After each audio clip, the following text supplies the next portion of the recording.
অনুরাগের ছোঁয়া ধারাবাহিকের আগামী পর্বে আমরা দেখতে পাবো অর্জুন জেনিভাতে ফিরে যাওয়ার আগে সূর্যের খোঁজ করে সোনারূপার কাছে ফিরিয়ে দিল তাদের বাবাকে। হ্যাঁ বন্ধুরা, আমরা এমনটাই দেখতে পাবো অনুরাগের ছোঁয়া ধারাবাহিকের আগামী পর্বগুলোতে। দীপা অর্জুনের সাথে সব বন্ধন ছিন্ন করে অর্জুনকে স্পষ্ট জানিয়ে দেয় যে অর্জুনদা, তোমাকে আমি বিয়েটা করতে পারবো না।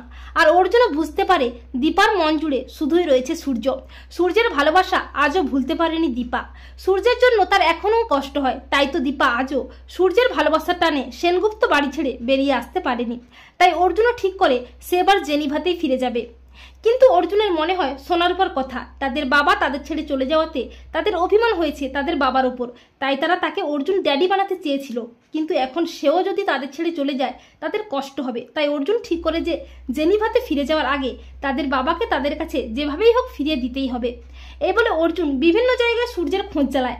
একটা সময় অর্জুন সূর্যের খোঁজ পায় এবং সূর্যের মুখোমুখি হয়ে অর্জুন সব সত্যি জানিয়ে দেয় যে সেদিন আসলে তার সাথে দীপার বিয়েটা হয়নি। রূপাকে বাঁচাতে দীপা বাধ্য হয়েছিল এই নাটকটা করতে।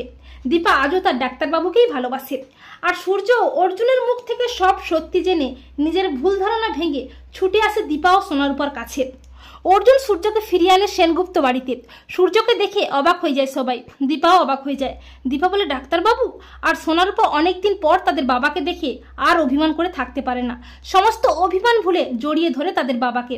আর লাবণ্য সূর্যকে দেখে কান্নায় ভেঙে পড়ে। আর সূর্য সোনারূপাকে আদরে আদরে ভরিয়ে দেয়। কিন্তু দীপা অভিমানে চুপ করে দাঁড়িয়েই থাকে। তখন সূর্য বলে, দীপা, আমাকে আরেকবার ক্ষমা করে দেওয়া যায় না?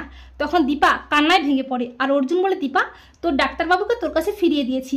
সোনারূপা, তোমাদের বাবাকে তোমাদের কাছে এনে দিয়েছি। এবার আমার ছুটি, আমি জেনিভাতে শান্তিতে যেতে পারবো। তো বন্ধুরা, তোমরা এটাই চাও তো যে অর্জুন যেন জেনিভাতে যাওয়ার আগে সোনারূপার কাছে ফিরিয়ে এনে দেয় তাদের বাবাকে? কমেন্ট করে জানিয়ে দাও তোমাদের মতামতটি।